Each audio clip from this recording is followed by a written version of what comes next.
Hello everyone, welcome to the legend IAS. आज हम start करेंगे अबाउट द फूड चेन। सबसे पहले आता है ग्रेजिंग फूड चेन। अब ग्रेजिंग फूड चेन क्या होता है? ये एक लीनियर सीक्वेंस है जहाँ पर ऑर्गेनिज्म अपने पिछले ऑर्गेनिज्म को खाते हैं। इसका जो स्टार्टिंग पॉइंट है वो हमेशा क्या होते हैं? लिविंग ग्रीन प्लांट्स, जिन्हें हम लोग क्या बोलते हैं? प्रोड्यूसर्स।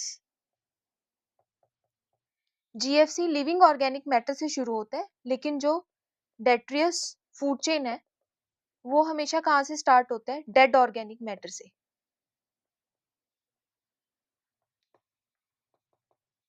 यानी कि जो जीएफ इकोसिस्टम में एनर्जी का प्राइमरी एंट्री है वो क्या होती है? प्लांट्स। और प्लांट्स हमेशा अपना फूड कहाँ से प्रिपेयर करते हैं? With the help of photosynthesis.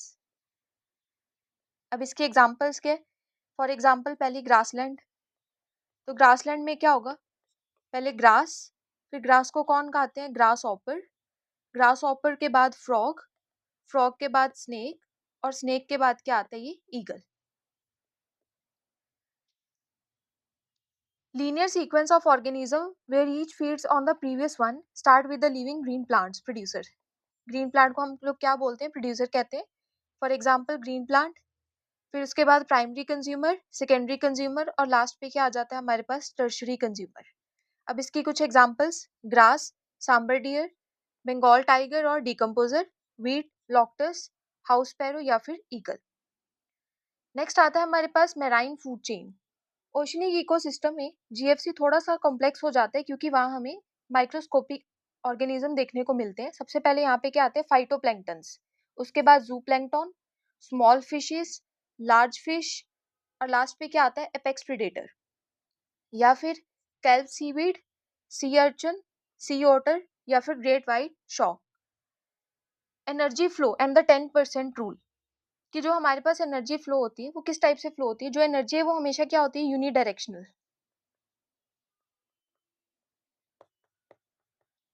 सन से प्लांट्स तक, और फिर ये एनर्जी क्या जाती है? आगे। नेक्स्ट आता है हमारे पास ट्रॉपिक ट्रांसफर एफिशिएंसी। अब इसका मतलब क्या है? ये वो एफिशिएंसी है जिसमें एनर्जी एक लेवल से दूसरे लेवल पर इंटीग्रेट होती है। फॉर एग्जांपल एक्टोथर्म्स, जिसे हम लोग क्या बोलते हैं?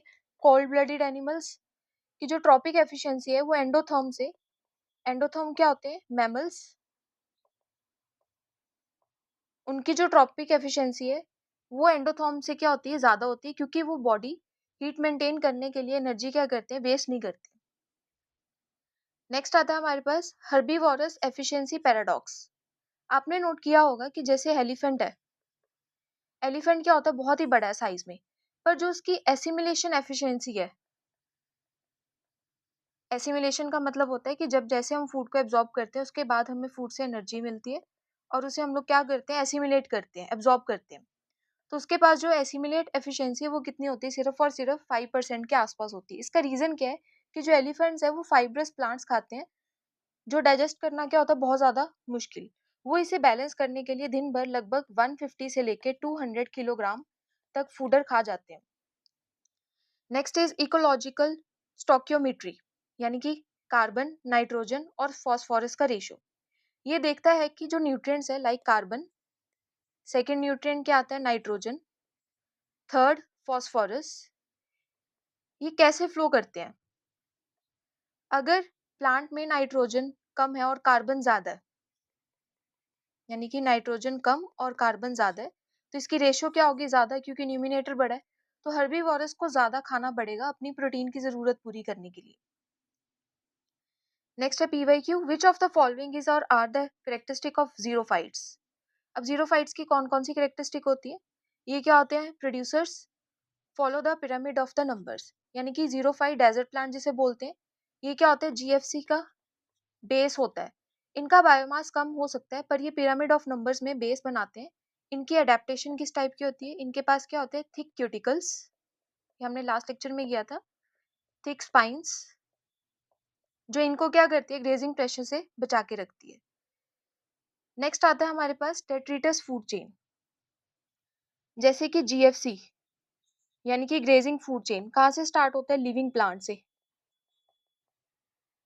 लेकिन जो डीएफसी है, डेट्रिटस फूड चेन, वो हमेशा कहाँ से स्टार्ट होता है? डेड ऑर्गेनिक मैटर से। जब पत्ते गिरते हैं या जानवर मर जाते हैं तो वहां से क्या होती है, चेन स्टार्ट हो जाती है। अब मेन डिफरेंस क्या है इसका? स्टार्टिंग पॉइंट, जीएफसी का स्टार्टिंग पॉइंट क्या है? Green plants. ये हमेशा कहाँ से स्टार्ट होती है? प्रोड्यूसर से। और यहाँ पे प्रोड्यूसर कौन होते हैं? प्लांट्स। प्लांट्स अपना फूड किसकी हेल्प से प्रिपेयर करते हैं? फोटोसिंथेसिस। लेकिन जो डेट्रिटस फूड चेन है, जो उनका स्टार्टिंग पॉइंट है, वो क्या होता है? Dead organic matter. Primary consumer इसमें कौन होते हैं? जीएफसी के अंदर हर्बीवोरस और डीएफसी के अंदर डेट्रीवोरस, जैसे कि अर्थवॉर्म या फिर वुड लाइस। फर्स्ट ऑर्गेनिज्म यहाँ पे कौन होता है? हर्बीवोरस, जो किसे खाता है? प्रोड्यूसर को। और यहाँ पे क्या होता है? Detritus feeder. अब इनका जो मेन एनर्जी सोर्स है वो क्या है? Solar energy. कि ये सन की हेल्प से क्या करते हैं? प्लांट्स अपना फूड प्रिपेयर करते हैं। लेकिन इनका जो मेजर एनर्जी सोर्स है वो क्या है? Dead matter. Food chain that begins with the dead organic matter, that is detritus, rather than the living plants. अब इसकी कुछ एग्जांपल्स, फॉलन लीव्स, इसको कौन खाते हैं? Earthworm, centipede, jungle cat. या फिर second example, dead plant material, जो कहाँ पे मिलता है? सॉइल के अंदर। Next is springtail, soil nematode and ground beetle. Mangrove के example, mangrove leaf bleeder, fiddler crab, fishing cat और tiger.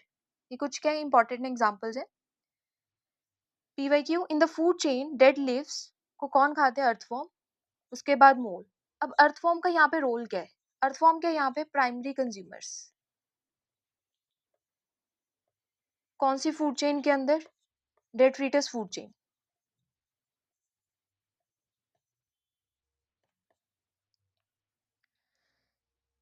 Next important definition, brown food web और ग्रीन फूड वेब में क्या डिफरेंस है?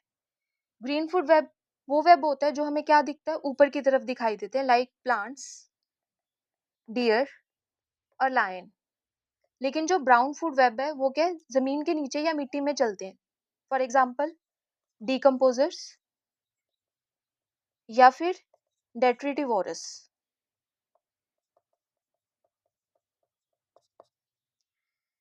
Microbial biomass turnover. और next है mangrove detrital export. अब इसकी डेफिनेशन क्या है?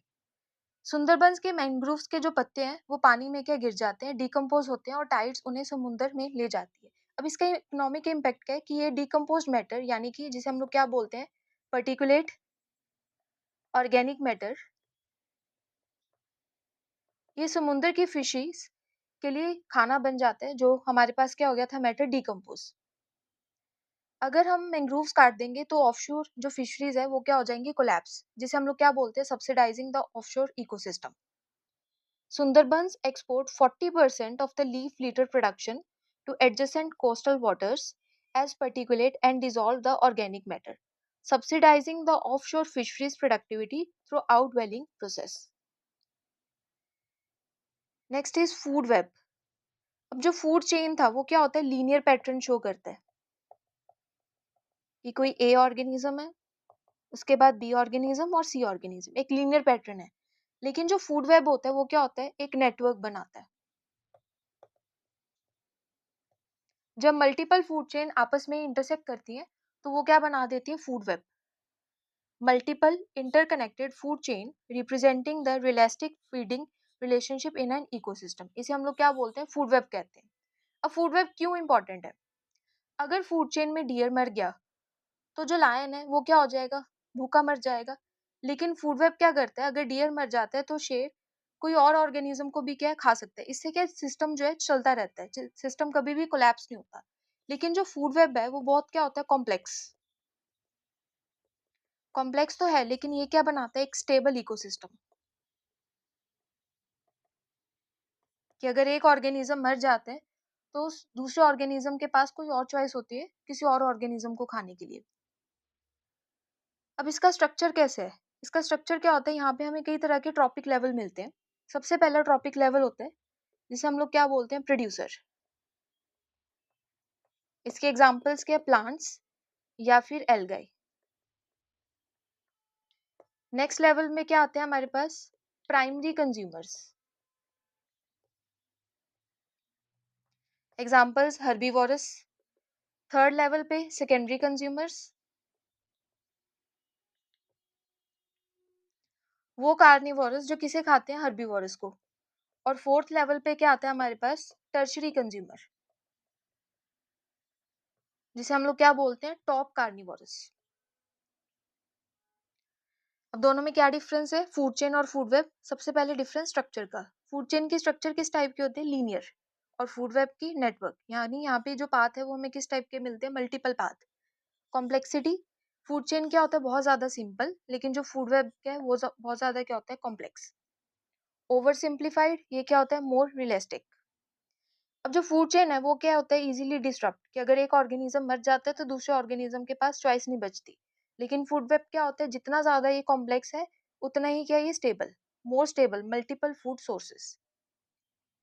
ट्रॉपिक लेवल, ट्रॉपिक लेवल क्या बताता है, किसी भी ऑर्गेनिज्म की क्या पोजीशन है, फूड चेन के अंदर या फिर फूड वेब के अंदर।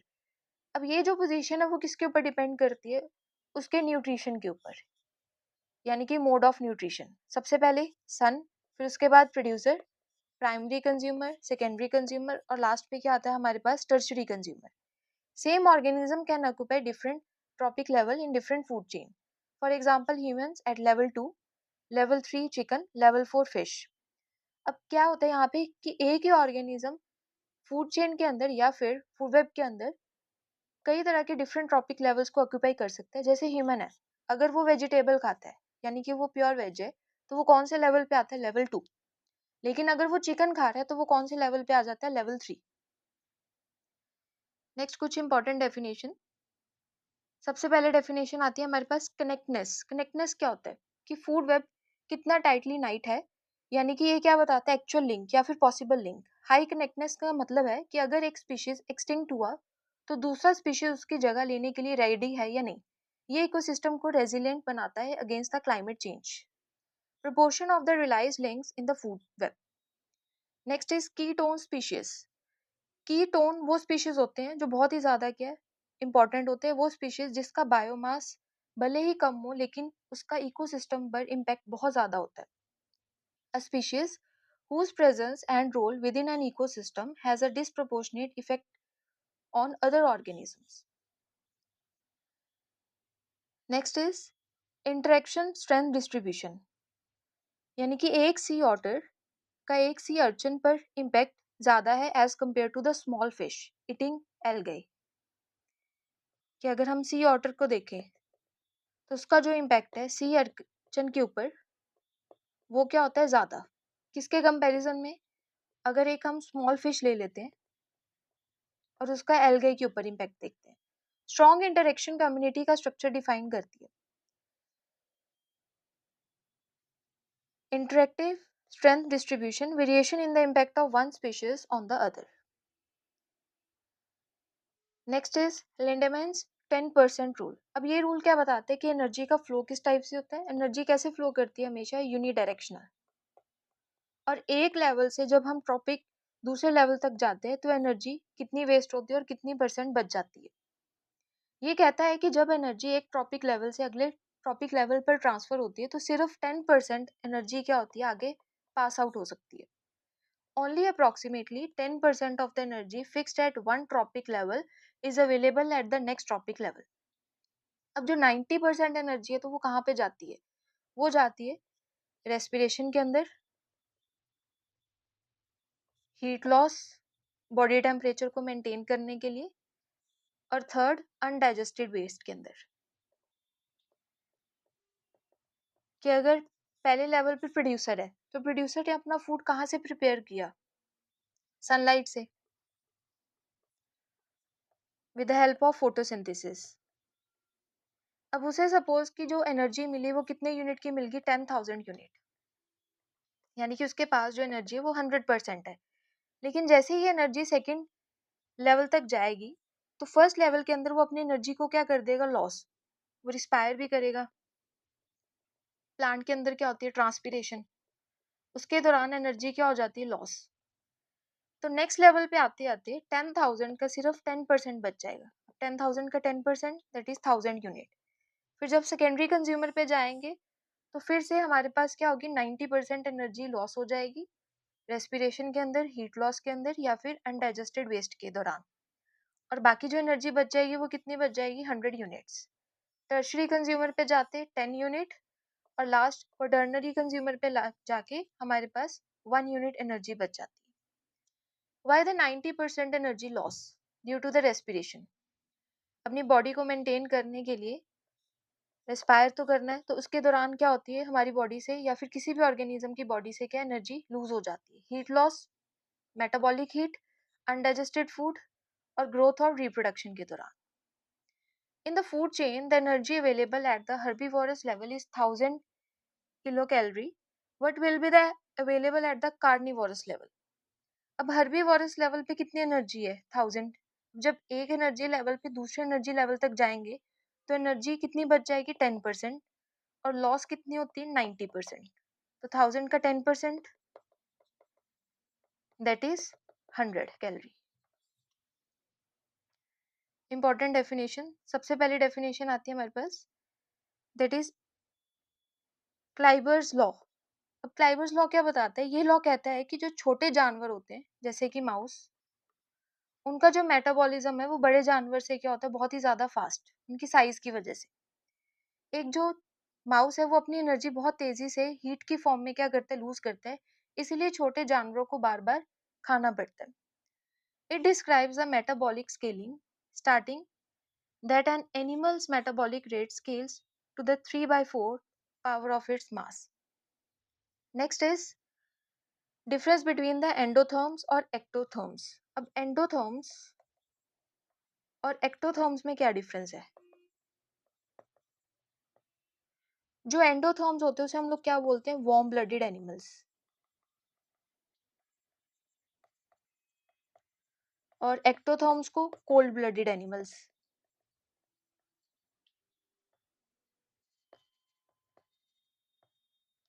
warm blooded animals में like humans, lion, हमें बॉडी गर्म रखने के लिए बहुत एनर्जी जलानी पड़ती है, हमारी जो एफिशिएंसी वो क्या हो जाती है? इस वजह से कम हो जाती है। लेकिन जो एक्टोथर्म्स होते हैं जिसे हम लोग क्या बोलते हैं? Cold blooded animals. इसके एग्जांपल्स के लाइक स्नेक्स, फिशेस, इंसेक्ट्स, ये धूप सेक कर बॉडी गर्म करते हैं, इनकी एनर्जी वेस्ट कम होती है एज कम्पेयर टू एंडोथर्म्स। तो ये इन दोनों में मेन डिफरेंस। एंडोथर्म्स क्या होते हैं? वार्म ब्लडेड एनिमल्स, और एक्टोथर्म्स क्या होते हैं? Cold blooded animals. Next is trophic efficiency range. Insects में जो ट्रॉपिक एफिशिएंसी रेंज होती है वो कितनी होती है? 20 से 40%। मैमल्स के अंदर एफिशिएंसी कितनी होती है? 1 से लेके 3% तक। लेकिन जनरली हम कैलकुलेशन के लिए इसे एवरेज कितना मानते हैं? 10%। Next is aquatic versus terrestrial efficiency. Aquatic food chain often show 15 to 20% efficiency due to ectothermic fish compare to terrestrial 5 to 10% due to endothermic mammals. Endothermic कौन से होते थे? वार्म ब्लडेड, और एक्टोथर्मिक्स कोल्ड ब्लडेड।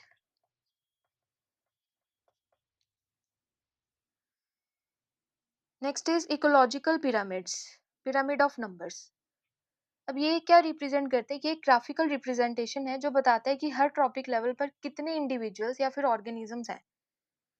हमें उनसे size या फिर wait से मतलब नहीं होता है, सिर्फ उनके नंबर से, जिसे हम लोग क्या बोलते हैं? Pyramid of numbers. Graphical representation showing the number of individual organism at each trophic level. अब इसका टिपिकल जो पैटर्न है वो किस टाइप का होता है? सबसे पहले आता है अपराइट पिरामिड।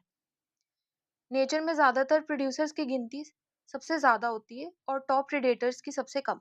तो बेस पे क्या आता है? यहाँ पे हमारे पास ग्रास प्लांट्स जिनकी गिनती क्या होती है? ज्यादा। उसके बाद ग्रास ऑपर्स, और थर्ड लेवल पे क्या आते हैं? ईगल्स। और इसको हम लोग क्या बोलते हैं? Upright pyramid. लेवल और नंबर ऑफ इंडिविजुअल्स एग्जाम्पल है, सबसे पहले लेवल पे ग्रास, इनकी जो गिनती है वो क्या है? ज्यादा। फिर उसके बाद ग्रास ऑपर, जो नंबर ऑफ इंडिविजुअल्स है वो कम होते जाएंगे। थर्ड पे फ्रॉग्स, स्नेक्स, और लास्ट पे क्या आते हैं? Eagle. Next is inverted pyramid of numbers. Inverted pyramid of numbers क्या बताते हैं? कि जो बेस है उसके पास जो नंबर ऑफ इंडिविजुअल्स है वो कम होते हैं, और ऊपर जाते जाते के यही इंडिविजुअल्स बढ़ने शुरू हो जाते हैं। फॉर एग्जाम्पल कि एक प्रोड्यूसर है, होस्ट एक डॉग है, उसके ऊपर 500 से ज्यादा क्या है, पैरासाइट्स प्रेजेंट है। तो डॉग के ऊपर जो ऑर्गेनिजम्स की गिनती है वो क्या होनी शुरू होगी, बढ़नी शुरू होगी। और थर्ड लेवल पे क्या आएंगे, हाइपर पैरासाइट्स, जो हजारों में हमें मिलते हैं, बैक्टीरियाज।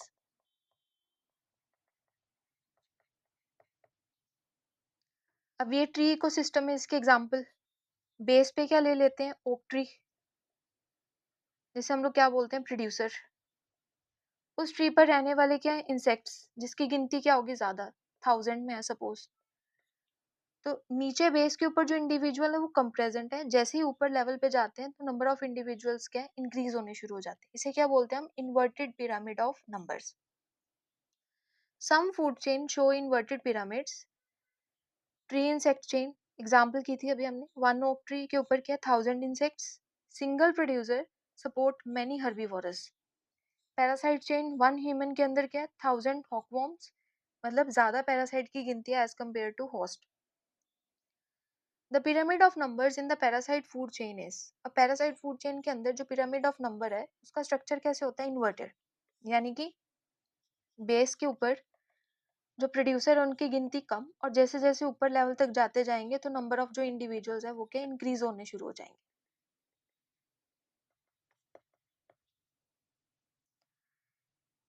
थर्ड जो शेप आती है वो कौन सी शेप है हमारे पास, स्पिंडल शेप्ड।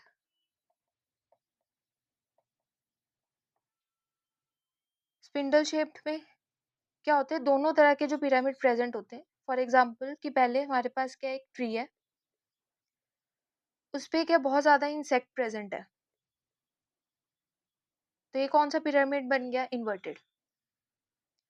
लेकिन अब इस इंसेक्ट के ऊपर क्या है, काफी बर्ड्स हैं, लेकिन उस बर्ड्स की जो गिनती है वो इंसेक्ट से क्या होगी, कम।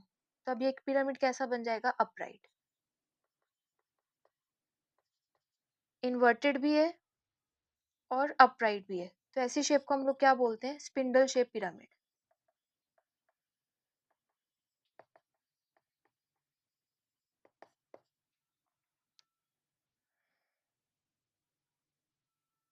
First definition, biological control. Biological control में क्या है, understanding the numerical relationship for the pest management, that is trichogramma wasp in the sugarcane. अगर खेत के अंदर शुगर केन में पेस्ट बढ़ गए हो तो हम क्या करते हैं, ट्राइकोग्रामा वेस्ट, जिसे हम लोग क्या बोलते हैं, पैरासाइट छोड़ते हैं। हमें पता होना चाहिए कि कितने वेस्ट नंबर्स रिलीज करने चाहिए ताकि वो पेस्ट को कंट्रोल कर सके विदाउट हार्मिंग द क्रॉप। इसे हम लोग क्या बोलते हैं, numerical density gradient.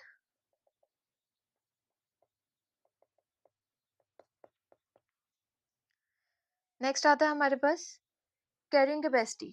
Forest official lions की गिनती सिर्फ शौक के लिए नहीं करते, वो देखते हैं कि क्या गिर में 30,000 चीतल या फिर सांबर है जो 500 लाइंस को क्या कर सके, सपोर्ट कर सके। अगर रेशियो क्या हो जाती है, थोड़ी सी भी डिफरेंट होती है, तो लायंस गांव में घुसने शुरू हो जाएंगे, जिससे क्या क्रिएट होता है, मैन एनिमल कन्फ्लिक्ट।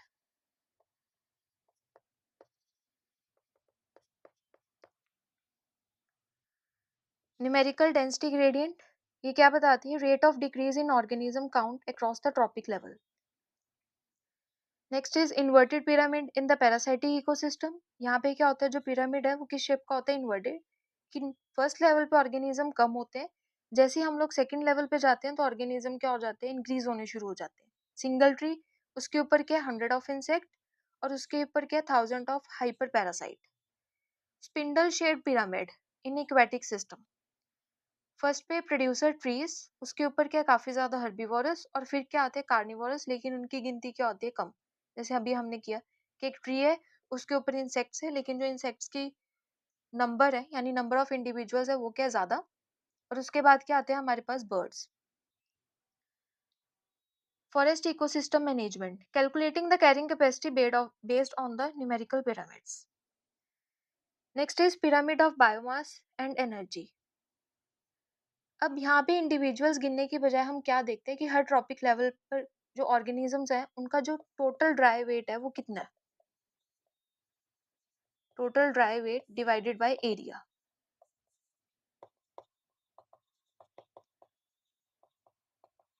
अब ड्राई वेट का मतलब क्या है कि उस वेट में से हम लोगों ने पानी क्या है बाहर निकाल देना है। हमें सिर्फ ऑर्गेनिक मैटर को क्या करना है, मेजर। इसका यूनिट क्या होता है, ग्राम पर स्क्वायर मीटर या फिर kilogram per hectare. First case terrestrial ecosystem. अब टेरेस्ट्रियल इकोसिस्टम में फर्स्ट लेवल पे कौन आते हैं, प्रोड्यूसर्स। अब इमेजिन करते हैं एक फॉरेस्ट जहाँ पे क्या बहुत ज्यादा ट्रीज है, तो इसका बायोमास क्या होगा, ज्यादा। सेकेंड लेवल पे क्या आते हैं, हर्बीवोरस, लाइक एलिफेंट। इनका जो टोटल वेट है वो क्या होगा, ट्रीज के कंपैरेटिवली थोड़ा सा कम होगा। और थर्ड लेवल पे क्या आते हैं, कार्निवोरस। इनका जो वेट होगा वो भी क्या होगा, कम, क्योंकि यहाँ पे इंडिविजुअल्स कम हो गए। प्रोड्यूसर्स में क्या थे, ट्रीज ज्यादा थे, इसीलिए इनका वेट, टोटल ओवरऑल वेट क्या हो चुका था, ज्यादा। लेवल 2 पे एलिफेंट की अमाउंट तो कम थी, जिसकी वजह से जो टोटल ड्राई मास था यानी टोटल बायोमास था वो क्या हो गया, कम। और थर्ड लेवल पे जाके बायोमास और भी क्या हो जाएगा, कम, क्योंकि बायोमास के अंदर हम क्या देखते हैं, total dry weight into number of individuals divided by area, यानी कि उस पर्टिकुलर एरिया के अंदर कितनी इंडिविजुअल प्रेजेंट है और उन टोटल इंडिविजुअल्स का टोटल ड्राई वेट कितना है, उसे हम लोग क्या बोलते हैं, बायोमास। इसका यूनिट क्या होता है, ग्राम पर मीटर स्क्वायर या फिर kilogram per hectare. It is the graphical representation showing the total dry mass, that is weight of organism at each trophic level. Typical terrestrial pattern. अब यहाँ पे जो पिरामिड होता है वो किस टाइप का होता है, अपराइट। अपराइट क्यों, क्योंकि प्रोड्यूसर का जो बायोमास है वो क्या होता है, ज्यादा। उसके बाद हर्बीवोरस का और थर्ड पे कार्निवोरस का। यहाँ पे इसका मास इसीलिए ज्यादा है क्योंकि यहाँ पे जो नंबर ऑफ ट्रीज है वो क्या होते हैं, ज्यादा होते हैं, इंडिविजुअल ज्यादा है। वेट चाहे कम है एज कम्पेयर टू किसी एलिफेंट के, अगर एक ट्री की बात करें, लेकिन प्रोड्यूसर के अंदर जो ट्री प्रेजेंट होते हैं वो क्या होते हैं, ज्यादा प्रेजेंट होते हैं। जिसे इसीलिए यहाँ पे जो इसका शेप है वो किस टाइप का होता है, अपराइट। लेकिन यही इक्वेटिक इकोसिस्टम में जो इनकी शेप है वो किस टाइप की होती है, इन्वर्टेड पिरामिड। अब इन्वर्टेड पिरामिड क्यों, क्योंकि फर्स्ट पे क्या आते हैं, फाइटोप्लैंक्टन्स। इनकी लाइफ जो होती है वो सिर्फ 1-2 दिन की होती है। ये आज पैदा होते हैं, मल्टीपल होते हैं और कल फिश इन्हें क्या कर देती है, खा लेती है। लेकिन जो फिश है ये सालों तक क्या रहती है, जिंदा रहती है और बायोमास क्या करती है, कम्युलेट करती है। इसीलिए देखा जाता है कि जो यहाँ पे जो पिरामिड है वो किस टाइप का होता है, इन्वर्टेड पिरामिड। कि फाइटोप्लैंक्टन्स का बायोमास कम होता है as compare to fishes.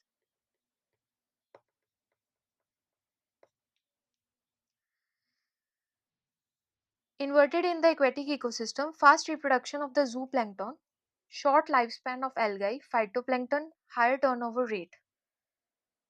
Phytoplankton का बायोमास जूप्लैंक्टन से कम और फिशी से कम, लेकिन जो फाइटोप्लैंक्टन है वो एनर्जी बहुत ही ज्यादा क्या करती है, प्रोड्यूस करती है। इसका हायर टर्नओवर क्या होता है, ज्यादा एज कम्पेयर टू उसके बायोमास से। PYQ, why is the pyramid of biomass inverted in the aquatic ecosystem. ये जो पिरामिड ऑफ बायोमास है वो एक्वेटिक इकोसिस्टम के अंदर इन्वर्टेड क्यों है, क्योंकि जो एल्गाई है उसका जो लाइफ स्पैन है वो बहुत ज्यादा कम होता है। आज पैदा हुए मल्टीपल अपने आप को क्या करते हैं, रिप्रोड्यूस, लेकिन जो फिशेज है उसे अगले दिन ही खा जाती है, जिसके कारण उसका जो बायोमास है वो क्या हो जाता है, reduce. High reproduction and continuously consumed. Next आता है हमारे पास pyramid of energy, the universal truth. अब आते हैं पिरामिड ऑफ एनर्जी पे, जो हमेशा क्या होता है, अपराइट। ये कभी भी इन्वर्टेड नहीं होता। कि जो एनर्जी है, हमने पढ़ी है लिंडामैन्स रूल के अंदर, कि एनर्जी जब भी एक ट्रॉपिक लेवल से दूसरे ट्रॉपिक लेवल पे जाती है, लेवल 2 तक, तो हमेशा जो एनर्जी है वो 90% क्या हो जाती है, लॉस। बच कितनी जाती है, सिर्फ 10%।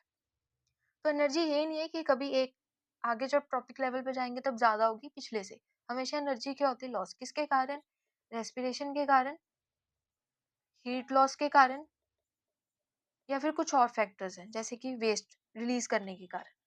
Graphical representation showing the total energy flow through the each tropic level per unit time.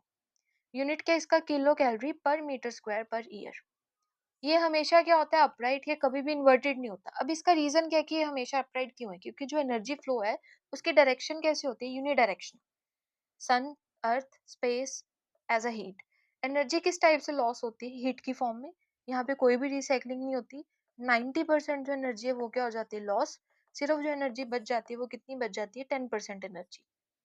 PYQ, which ecological pyramid is always upright? Pyramid of energy, क्योंकि हमने देखा जो पिरामिड ऑफ इंडिविजुअल्स है उसकी शेप कैसे हो सकती है, पिरामिड ऑफ इंडिविजुअल्स की अपराइट भी,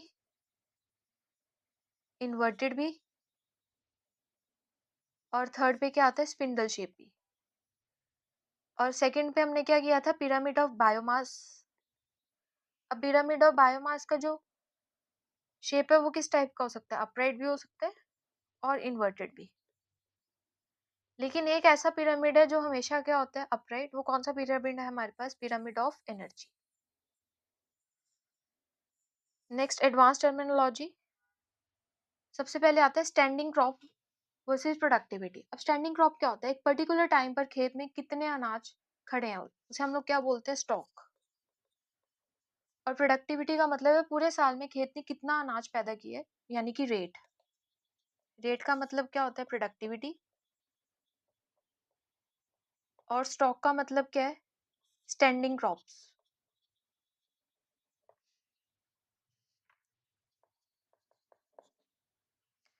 इंडियन इकोसिस्टम के कुछ एग्जांपल्स लाइक मैनग्रोव्स, यहाँ बायोमास प्रोडक्टिविटी सबसे हाई होती है। ये डाटा आप वेटलैंड कंजर्वेशन के आंसर में भी क्या कर सकते हो कोट कर सकते हैं। और जो ग्रासलैंड है काजीरंगा, यहाँ पे बायोमास सपोर्ट करता है मेगा हर्बीवोरस को। अगर बायोमास डेंसिटी यानी कि 800 से 1000 ग्राम पर मीटर स्क्वायर कम हुई तो मैन एनिमल कन्फ्लिक्ट क्या हो जाता है, बढ़ जाता है। ट्रॉपिक एफिशिएंसी का मतलब है परसेंटेज ऑफ एनर्जी और biomass transfer between the levels, कि एक लेवल से जब दूसरे लेवल तक एनर्जी ट्रांसफर होती है तो वो कितनी होती है 10 से 15%, पर एवरेज हम कितना मानते हैं 10%। Next is inverted pyramid phenomena, aquatic ecosystem inversion. अब यहाँ पे क्या होता है फाइटोप्लैंक्टन और जू प्लैंक्टन का जो बायोमास होता है वो क्या होता है ज्यादा है, इसीलिए इसकी स्ट्रक्चर कैसे बनती है इन्वर्टेड। फाइटोप्लैंक्टन 4 ग्राम पर मीटर स्क्वायर, जू प्लैंक्टन 21 ग्राम पर मीटर स्क्वायर। किस लिए इन्वर्टेड है, क्योंकि यहाँ पे जो फाइटोप्लैंक्टन की रिप्रोडक्शन होती है वो ज्यादा तो होती है लेकिन वो खत्म भी क्या जल्दी हो जाते हैं। मैनग्रोव प्रोडक्टिविटी, सुंदरबन, यहाँ पे प्रोडक्टिविटी कितनी होती है 200 से लेके 400 ग्राम पर मीटर स्क्वायर। ये डाटा पब्लिश हुआ है वेटलैंड कंजर्वेशन के थ्रू। हाईएस्ट टेरेस्ट्रियल प्रोडक्टिविटी मानी जाती है। नेक्स्ट इज ग्रासलैंड बायोमास यानी कि काजीरंगा। अब इसकी यहाँ पे जो प्रोडक्टिविटी है वो कितनी है 800 से लेके 1000 gram per metre square. Energy pyramid application, ये क्या कैलकुलेट करता है sustainable harvest. Carbon sequestration, carbon sequestration biomass pyramid use to estimate the carbon storage, यानी कि कार्बन कितना स्टोर किया हुआ है उसको क्या किया जाता है यहाँ पे कैलकुलेट किया जाता है, उसकी एस्टिमेशन बताई जाती है कहाँ पे, वेस्टर्न घाट फॉरेस्ट के अंदर। अब 3 टाइप पढ़े थे, एक नंबर्स, बायोमास, और थर्ड क्या था हमारे पास एनर्जी। जो नंबर्स है उसकी स्ट्रक्चर क्या है अपराइट या फिर इन्वर्टेड या फिर स्पिंडल। बायोमास की भी या तो अपराइट होगी या फिर ये क्या होते हैं इन्वर्टेड, लेकिन एनर्जी में क्या होता है ये हमेशा अपराइट। अब टेरेस्ट्रियल के अंदर नंबर ऑफ इंडिविजुअल्स का जो पिरामिड है वो क्या होता है अपराइट, एक्वेटिक के अंदर भी क्या होता है ये अपराइट, लेकिन पैरासाइटिक के अंदर क्या होता है ये इन्वर्टेड। और बायोमास के केस में अपराइट कहाँ पे होते हैं टेरेस्ट्रियल के अंदर, और एक्वेटिक के केस में क्या होता है ये इन्वर्टेड। लेकिन एनर्जी के केस में ये दोनों ही क्या होते हैं अपराइट, चाहे वो टेरेस्ट्रियल हो या फिर वो क्या हो एक्वेटिक हो।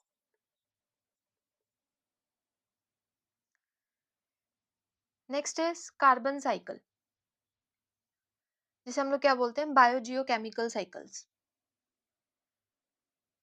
अब जो कार्बन साइकिल है वो सबसे पहले कहाँ से स्टार्ट होता है और कार्बन क्या होती है, कार्बन एक क्या है एलिमेंट है जो किसका बेसिस बनाता है सारे के सारे ऑर्गेनिक मॉलिक्यूल्स का। अब जो कार्बन साइकिल है वो स्टार्ट कहाँ से होता है, सबसे पहले प्रोड्यूस कहाँ से होती है फोटोसिंथेसिस।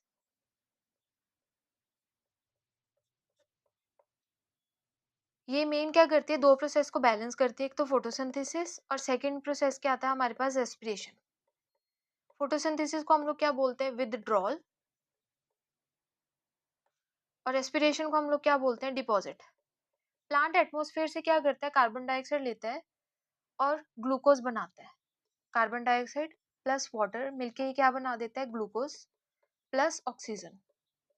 रेस्पिरेशन, हम और प्लांट जब सांस लेते हैं तो कार्बन डाइऑक्साइड वापस क्या एटमॉस्फेयर में छोड़ते हैं। कार्बन साइकिल एक तरह के अकाउंट तैयार करती है, फॉर एग्जांपल जैसे कि फोटोसिंथेसिस जो किसका काम करती है, विड्रॉल का, और रेस्पिरेशन जो किसका काम करती है, डिपॉजिट का। प्रॉब्लम तब होती है जब हम कंबशन शुरू करते हैं, ये थर्ड पार्टी विड्रॉल है जो नेचुरल बैलेंस को क्या कर देती है, बिगाड़ देती है। इसे हम लोग क्या बोलते हैं, एंथ्रोपोजेनिक एमिशंस। अब कार्बन डाइऑक्साइड एटमॉस्फेयर में भी प्रेजेंट है। फोटोसिंथेसिस के दौरान क्या होता है, ये कार्बन डाइऑक्साइड को क्या करते हैं, प्लांट एब्जॉर्ब। रेस्पिरेशन के दौरान हम कार्बन डाइऑक्साइड को क्या करते हैं, रिलीज। और कई एनिमल्स के द्वारा क्या ये किया जाता है, कंज्यूम।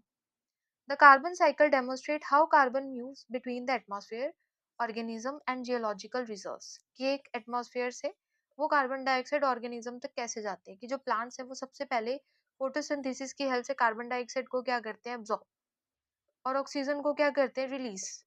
और वही ऑक्सीजन कौन लेते हैं, हम ऑर्गेनिज्म। और हम ऑर्गेनिज्म क्या करते हैं, कार्बन डाइऑक्साइड रिलीज, और उस कार्बन डाइऑक्साइड को कौन एब्जॉर्ब करते हैं, plant. Photosynthesis that is carbon dioxide removal. Respiration, carbon dioxide दोबारा एटमॉस्फेयर में क्या हो जाती है, रिटर्न। और कंबशन की वजह से बहुत ही ज्यादा जो कार्बन डाइऑक्साइड की अमाउंट है वो क्या होनी शुरू हो जाती है, इंक्रीज। जिसे हम लोग क्या बोलते हैं, anthropogenic emissions. EVQ, which is the largest reservoir of the carbon on the earth।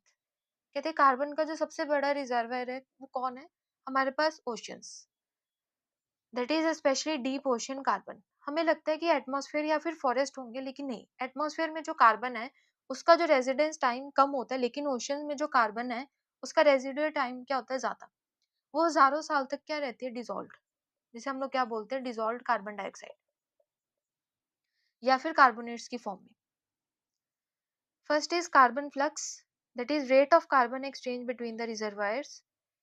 कि कार्बन किस टाइप से क्या हुई है, एक्सचेंज, कितने टाइम के अंदर अंदर। Residence time, average time carbon remains in the reservoir. कि कार्बन कितने टाइम तक वहां पे क्या एकमुलेट कर सकते हैं। एटमॉस्फेयर में इसका जो टाइम है वो कम होता है, लेकिन डीप ओशन में इसका जो टाइम है वो क्या होता है, ज्यादा। एटमॉस्फेयर में इसका टाइम कितना होता है, 4 ईयर्स। यानी कि कार्बन यहाँ पे सिर्फ 4 साल तक ही रहती है, जिसे हम लोग क्या बोलते हैं, शॉर्ट टाइम पीरियड। लेकिन जो डीप ओशन होती है उस पे कार्बन बहुत ही ज्यादा टाइम पीरियड के लिए रहती है, जिसे हम लोग क्या बोलते हैं, long term period. Next is biological bomb. समुंदर सिर्फ डिजोल्व नहीं होता, वो एक्टिव प्रोसेस भी चलाता है। सरफेस पर क्या होते हैं, यहाँ पे फाइटोप्लैंक्टन प्रेजेंट होते हैं बहुत ही ज्यादा क्वांटिटी में, जो क्या करते हैं, कार्बन डाइऑक्साइड को कैप्चर। वो मरते हैं और क्या हो जाते हैं, नीचे डूबना शुरू कर देते हैं। डीप ओशन में जो कार्बन है वो क्या हो जाती है, लॉक। इसे पंप इसलिए कहते हैं क्योंकि एटमॉस्फेयर से कार्बन को क्या करती है, एब्जॉर्ब करती है, और नीचे डीप ओशन में क्या कर देती है, स्टोर कर देती है। कितने साल तक के लिए, 1000+ ईयर्स तक के लिए।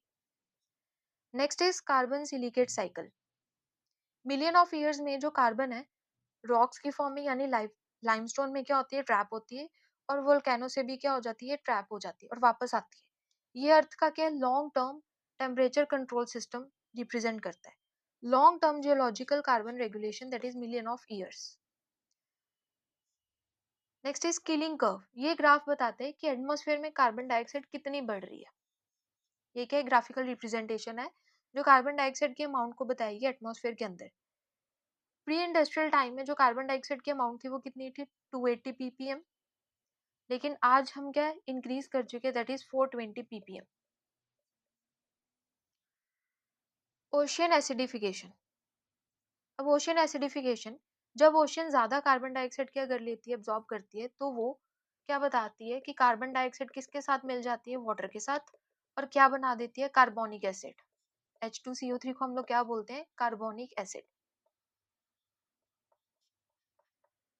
अब इसका इम्पैक्ट क्या है, पानी का इससे क्या होगा, जो पीएच है वो गिरना शुरू हो जाता है। यानी कि पानी का जो नॉर्मल पीएच है वो कितना होता है, 7 होता है। लेकिन कार्बोनिक एसिड बनने की वजह से जो इसका पीएच लेवल है वो 7 से क्या हो जाता है, कम, 6.5। कोरल या फिर सेलफिश अपने शेल नहीं बना पाती, क्योंकि यहाँ पे एसिड उनके कैल्शियम कार्बोनेट शेल को क्या कर देता है, destroy. Carbon budget imbalance. Annual emission 10 carbon, natural sinks absorb only 5 carbon. Ocean acidification, dissolve carbon dioxide क्या बनाती है, कार्बोनिक एसिड। अब कार्बोनिक एसिड कैसे मिलता है, कि कार्बन डाइऑक्साइड वाटर के साथ मिलके क्या बना देती है, कार्बोनिक एसिड। जिसके कारण जो वाटर का पीएच है वो क्या हो जाता है, decrease. PH falls from 8.2 to 8.1, threatening the calcifying organisms. Next is permafrost carbon feedback. Arctic में मिट्टी बर्फ बनी हुई होती है जिसे हम लोग क्या बोलते हैं, परमाफ्रॉस्ट। उसमें लाखों साल तक कार्बन क्या जमा रहती है, किस फॉर्म में, मीथेन हाइड्रेट की फॉर्म में।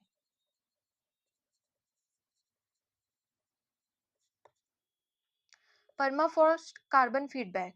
Thawing release 1500 stored carbon which change into the methane flatrates.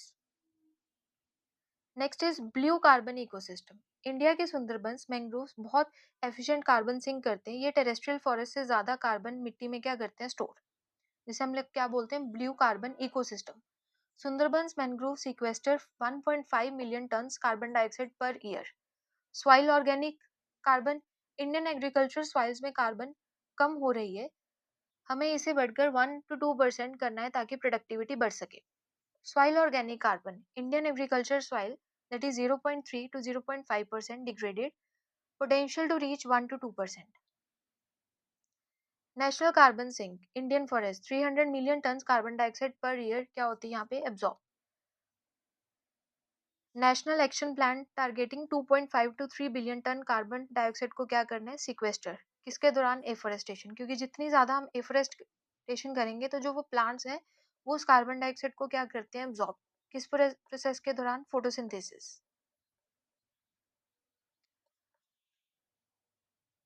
Next आता है हमारे पास अब नाइट्रोजन साइकिल। अब जो नाइट्रोजन है, जैसे कार्बन था, कार्बन भी क्या एक एटम है, तो नाइट्रोजन क्या होता है, एक बहुत ही ज्यादा स्ट्रॉन्ग एटम होता है, क्योंकि जो नाइट्रोजन है, एक नाइट्रोजन और दूसरे नाइट्रोजन के बीच में जो बॉन्ड बनता है वो किस टाइप का बॉन्ड होता है, ट्रिपल बॉन्ड। और हमने किया कि जैसे एक डबल बॉन्ड है, फिर आता है ट्रिपल बॉन्ड। ट्रिपल बॉन्ड क्या होता है, बहुत ही ज्यादा स्ट्रॉन्ग, जिसे ब्रेक करना बहुत ज्यादा मुश्किल है। इसका बॉन्ड बहुत ज्यादा स्ट्रॉन्ग है, इसीलिए हमारे पास वो एंजाइम नहीं है जो इस बॉन्ड को क्या कर सके, तोड़ सके, या फिर वो एंजाइम प्लांट के पास भी नहीं है। ये काम सिर्फ क्या कर सकते हैं, कुछ बैक्टीरियाज जो इस नाइट्रोजन को क्या करते हैं, ब्रेक। उनके पास क्या होता है, नाइट्रोजिनेस एंजाइम, जो क्या करते हैं, इस बॉन्ड को क्या करते हैं, ब्रेक। अब यहाँ पे नाइट्रोजन साइकिल में जो सबसे पहला प्रोसेस होता है वो क्या होता है, नाइट्रोजन फिक्सेशन।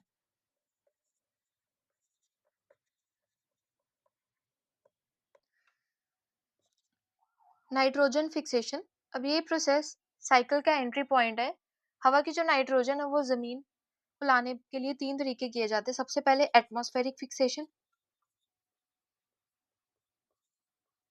यानी कि लाइटनिंग की हेल्प से। लाइटनिंग की हेल्प से क्या होता है कि जो नाइट्रोजन के अंदर बॉन्ड है वो इजीली क्या हो जाता है, ब्रेक। सेकेंड प्रोसेस क्या आता है, इंडस्ट्रियल फिक्सेशन, यानी कि फैक्ट्री के अंदर हम क्या करते हैं, यूरिया बनाते हैं, जिसे हम लोग क्या बोलते हैं, हेबर बॉश प्रोसेस। और थर्ड प्रोसेस क्या आता है, बायोलॉजिकल फिक्सेशन, यानी कि यहाँ पे जो काम करता है वो कौन कर रहा है, बैक्टीरिया, नाइट्रोजन फिक्सेशन में। अब ये जो मेन बैक्टीरिया वो कौन कौन से, free living bacteria, example Azotobacter या फिर क्लोस्ट्रीडियम। सिम्बायोटिक रिलेशनशिप में ऐसे कौन से ऑर्गेनिज्म है जो नाइट्रोजन फिक्सेशन करते हैं, राइजोबियम या फिर साइनोबैक्टीरिया, जिसे हम लोग क्या बोलते हैं, blue green algae. Nitrogen essential for the proteins, nucleic acid. Atmosphere 78% nitrogen but mostly क्या, unavailable.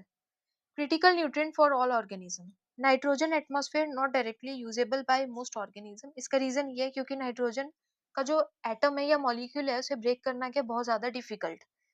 Nitrogen fixation by specialised organism. सबसे पहले प्रोसेस क्या था, नाइट्रोजन फिक्सेशन। अब जो सेकंड स्टेप है या थर्ड स्टेप है, स्टेप सेकंड में क्या आता है हमारे पास, नाइट्रिफिकेशन। फर्स्ट में क्या था, नाइट्रोजन फिक्सेशन, यानी कि जो नाइट्रोजन है उसे कौन एब्जॉर्ब करेंगे, कुछ बैक्टीरिया। उसके बाद क्या आता है, नाइट्रिफिकेशन। नाइट्रिफिकेशन के ऊपर अंदर क्या होता है कि जो अमोनिया है वो किस में चेंज हो जाती है, nitrate, nitrite. Nitrate third step में होती है। एक बार नाइट्रोजन मिट्टी में आ गई, यानी कि अमोनिया, तो प्लांट उसे डायरेक्टली यूज नहीं कर पाते, उन्हें इसे सबसे पहले किस में बदलना पड़ता है, नाइट्रेट में। जैसे हम लोग स्टेप्स 2 के अंदर कौन से बैक्टीरिया होते हैं, नाइट्रोसोमोनास। थर्ड स्टेप के अंदर क्या होता है हमारे पास, नाइट्रोबैक्टर, यानी कि इसी नाइट्राइट को हम लोग किस में चेंज कर देंगे, नाइट्रेट के अंदर। और थर्ड स्टेप के अंदर क्या, फोर्थ के अंदर एसिमिलेशन। अब प्लांट क्या करता है, इस नाइट्रेट को रूट से खींच लेता है और उसे प्रोटीन और डीएनए में बनाना शुरू कर देते हैं। सेकेंड स्टेप क्या है, nitrification to nitrate, plant uptake to the organic nitrogen. और लास्ट स्टेप एमोनिफिकेशन और डीनाइट्रिफिकेशन। एमोनिफिकेशन का मतलब है जब प्लांट या फिर एनिमल मर जाते हैं तो वो क्या होने शुरू हो जाते हैं, डीकम्पोज। और डीकम्पोजर्स उसकी बॉडी के प्रोटीन को वापस अमोनिया में क्या बदल देते हैं, यानी कि ये दोबारा किस में चेंज हो जाती है, अमोनिया के अंदर। और डीनाइट्रिफिकेशन, कुछ बैक्टीरिया नाइट्रेट को वापस नाइट्रोजन गैस बनाकर इन्वायरमेंट के अंदर ही भेज देते हैं, उसे हम लोग क्या बोलते हैं, denitrification. Example Pseudomonas. First step nitrogen fixation, यानी कि नाइट्रोजन का किस में चेंज होना, अमोनिया में, किसके द्वारा, कुछ बैक्टीरिया लाइक राइजोबियम, एजोटोबैक्टर या फिर साइनोबैक्टीरिया। सेकेंड स्टेप में क्या होता है, नाइट्रिफिकेशन, कि जो अमोनिया वो किस में चेंज होता है, पहले नाइट्राइट और फिर थर्ड नाइट्रेट, जिसे हम लोग क्या बोलते हैं, नाइट्रोसोमोनास या फिर नाइट्रोबैक्टर की हेल्प से। Assimilation, nitrate Uptake by the plants into the protein. अब ये नाइट्रेट कौन एब्जॉर्ब करते हैं, प्लांट, और इसे किस में चेंज कर देते हैं, प्रोटीन के अंदर। एमोनिफिकेशन, यानी कि जो ऑर्गेनिक नाइट्रोजन है उसे दोबारा किस में चेंज किया जाता है, अमोनिया के अंदर, किसी की हेल्प से, डीकम्पोजर की हेल्प से। और लास्ट स्टेप पे क्या आता है, डीनाइट्रिफिकेशन, कि जो अमोनिया वो दोबारा इन्वायरमेंट के अंदर किस फॉर्म में भेजी जाती है, नाइट्रोजन। कौन सी, बैक्टीरिया की हेल्प से, सीडोमोनास। ये क्या है, एक एनारोबिक, एनारोबिक का मतलब without the help of oxygen. Which organism perform the nitrogen fixation in the rice petals. अब नाइट्रोजन फिक्सेशन राइस पेडल के अंदर कौन करते हैं, साइनोबैक्टीरिया या फिर anabaena. First definition, nitrogen cascade, यानी कि एक single reactive nitrogen atom atmosphere, soil और वाटर में बार बार घूमकर क्या मल्टीपल प्रॉब्लम्स क्रिएट करता है, लाइक ओजोन को क्या करता है, डिप्लीट, या फिर एसिड रेन बनाता है, क्योंकि जो नाइट्रोजन डाइऑक्साइड है वो क्या करती है, जब वाटर के साथ मिलती है तो नाइट्रिक एसिड बना देती है। या फिर ये क्या करती है, सॉइल को खराब कर देगी, या पानी के अंदर क्या कर देती है, यूट्रोफिकेशन, जिसे हम लोग क्या बोलते हैं, nitrogen cascade. Next is anammox process, hidden ocean cycle इसे हम लोग कहते हैं। अब इसके अंदर क्या होता है कि समुद्र में कुछ बैक्टीरिया बिना ऑक्सीजन के भी अमोनिया को डायरेक्टली किस में चेंज कर देते हैं, नाइट्रोजन के अंदर। ओशियन से 50% नाइट्रोजन लॉस इसी प्रोसेस से होता है। Third is nitrogen saturation and N2O। अगर मिट्टी में जरूरत से ज्यादा नाइट्रोजन हो जाए तो वो क्या करता है, उसे नाइट्रस ऑक्साइड में कन्वर्ट कर देता है। नाइट्रस ऑक्साइड के डेंजरस ग्रीन हाउस गैस है और ओजोन लेयर को भी ये क्या कर देता है, डैमेज करना शुरू कर देता है। इसे हम लोग क्या बोलते हैं, नाइट्रोजन सेचुरेशन। और इससे क्या बनता है आगे, nitrous oxide. Reactive nitrogen, all nitrogen form except the nitrogen, ammonia, nitrate या फिर नाइट्रस ऑक्साइड। यूट्रोफिकेशन क्या था कि जब एक्सेस अमाउंट में नाइट्रेट प्रेजेंट होना शुरू हो जाए तो वो क्या क्रिएट करता है, एल्गल ब्लूम, जिससे क्या क्रिएट होने शुरू हो जाते हैं, dead zone. Nitrogen dioxide emission, that is 300 more times potent than the greenhouse gases than carbon dioxide. Nitrogen saturation, ecosystem capacity exceeded leading to the nitrate leaching, soil acidification. ये भी हमने किया है कि इसमें क्या होता है कि अगर जरूरत से ज्यादा नाइट्रोजन हो जाए तो वो क्या बना देता है, नाइट्रस ऑक्साइड। नाइट्रस ऑक्साइड जितनी ज्यादा रिलीज होगी तो ये क्या है, हार्मफुल ग्रीन हाउस गैस है, और ये क्या करती है, ओजोन लेयर को क्या करना शुरू कर देती है, डैमेज। एनामॉक्स प्रोसेस, इसके अंदर क्या होता है कि समुद्र में कुछ बैक्टीरिया बिना ऑक्सीजन के भी क्या कर देते हैं, अमोनिया को डायरेक्टली नाइट्रोजन गैस में कन्वर्ट कर देते हैं। Anaerobic ammonium oxidation, that is convert ammonium into the nitrogen. Nitrogen fixation rate. अब नाइट्रोजन फिक्सेशन रेट में क्या होता है कि नाइट्रोजन की प्रोडक्शन किसके हेल्प से की जाती है, इंडस्ट्रियल की हेल्प से भी या फिर कुछ बैक्टीरिया की हेल्प से भी। नाइट्रिफिकेशन के अंदर क्या होता है, टू स्टेप ऑक्सीडेशन, कि जो अमोनिया वो पहले किस में चेंज होता है, नाइट्राइट, जिसे नाइट्रोसोमोनास, और थर्ड स्टेप में इसे किस में चेंज कर देता है, नाइट्रेट, NO3 नेगेटिव। यहाँ पे क्योंकि ऑक्सीजन ऐड हुई है इसीलिए हम लोग इसे क्या बोलते हैं, टू स्टेप ऑक्सीडेशन। डीनाइट्रिफिकेशन, ये किसकी हेल्प से होती है, एनारोबिक बैक्टीरिया, कि जो नाइट्रेट है वो पहले किस में चेंज होता है, नाइट्राइट, फिर नाइट्रोजन डाइऑक्साइड, और लास्ट पे इसे किस में चेंज कर देते हैं, दोबारा नाइट्रोजन में। और यही नाइट्रोजन दोबारा किस में भेजी जाती है, इन्वायरमेंट में। ये किसकी हेल्प से होता है, pseudomonas. Fertiliser over use, India 130 kilogram nitrogen per hectare, optimal that is 80 to 100 kilogram. अब यहाँ पे क्या है कि फर्टिलाइजर का ज्यादा से ज्यादा यूज हो रहा है, कि जो आइडियल रेशो होनी चाहिए नाइट्रोजन, फास्फोरस और पोटाशियम की, वो कितनी होनी चाहिए, 4:2:1। लेकिन पंजाब या फिर हरियाणा में इसकी जो रेशो है वो कितनी यूज की जा रही है, 30:8:1। जिसके कारण क्या हो रहा है कि ज्यादा न्यूट्रिएंट प्रेजेंट होने से जो सॉइल है वो क्या हो रही है, एसिडिफिकेशन, और ग्राउंड वाटर में नाइट्रेट पोल्यूशन क्रिएट हो रहा है। और इससे क्या हो रहा है कि जो एफिशिएंसी है वो भी कम होती जा रही है। इंडिया की नाइट्रोजन यूज एफिशिएंसी सिर्फ 30 to 35% है। मतलब अगर किसान 100 किलोग्राम यूरिया डालता है तो प्लांट उसे सिर्फ 30 किलोग्राम का ही क्या करती है, यूज करती है। बाकी जो 70 किलोग्राम है वो क्या हो जाती है, वेस्ट। किस फॉर्म में, पोल्यूशन की फॉर्म में। Nitrogen use efficiency Indian agriculture that is 30 to 35%, और ग्लोबल बेस्ट 50 to 60%। अब इसके लिए पॉलिसी कौन सी बनाई गई है, नीम कोटेड यूरिया। इससे क्या होगा कि नाइट्रोजन का लॉस कम होगा, और इससे जो यूरिया की प्रोडक्शन है वो ज्यादा से ज्यादा क्या होगी, इंक्रीज। नेक्स्ट आता है हमारे पास फॉस्फोरस एंड सल्फर साइकिल। जो ये जो फॉस्फोरस और सल्फर साइकिल है, कौन सा साइकिल होता है, सेडिमेंट्री साइकिल। अब गैशियस और सेडिमेंट्री में क्या डिफरेंस है, कि जो गैशियस है उसका जो मेन रिजर्वायर है वो कौन से होते हैं, एटमॉस्फेयर। लेकिन इनका जो मेन रिजर्वायर है वो कौन होते हैं, रॉक्स, सेडिमेंट्री साइकिल के अंदर। अब फॉस्फोरस, इसका कोई गैस फॉर्म नहीं होता, ये एटमॉस्फेयर में क्या 0% प्रेजेंट है। लेकिन जो इसका जो मेन प्रेजेंस है वो कहाँ पे होती है, रॉक्स के अंदर। ये मिलियन ऑफ ईयर्स लेता है आगे मूव करने के लिए। की difference from the carbon and nitrogen, कि जो फॉस्फोरस और सल्फर साइकिल है ये कार्बन और नाइट्रोजन साइकिल से कैसे डिफरेंस है। कि जो कार्बन और नाइट्रोजन साइकिल है वो कौन सी साइकिल है, गैशियस साइकिल। और यहाँ पे किसका यूज होता है, एटमॉस्फेयर का। No atmospheric gaseous form. लेकिन जो फॉस्फोरस और सल्फर है इसमें हम लोग एटमॉस्फेरिक गैशियस फॉर्म का यूज नहीं करते। इनका जो मेन फॉर्मेशन है वो कहाँ पे प्रेजेंट होती है, रॉक्स के अंदर, प्राइमरली जियोलॉजिकल। मेन प्रोसेस, सबसे पहले क्या आती है, वेदरिंग, रॉक फॉस्फेट। यानी कि ये क्या करते हैं, रॉक से क्या करते हैं, फॉस्फेट रिलीज करते हैं, और वो जो फॉस्फेट है वो सॉइल के अंदर क्या हो जाती है, मिक्स। फॉस्फेट का फॉर्मूला PO4 3 नेगेटिव। या फिर प्लांट अपटेक, प्लांट क्या करते हैं, इसे रूट से क्या एब्जॉर्ब करना शुरू कर देता है इसी फॉस्फेट को। पहले क्या होता है, जो फॉस्फेट है वो रॉक्स क्या करते हैं, सॉइल के अंदर तक लेके जाते हैं, वो एब्जॉर्ब करते हैं सॉइल। सॉइल के बाद प्लांट इसे एब्जॉर्ब करते हैं, और थर्ड स्टेप में क्या होती है, इसकी एसिमिलेशन।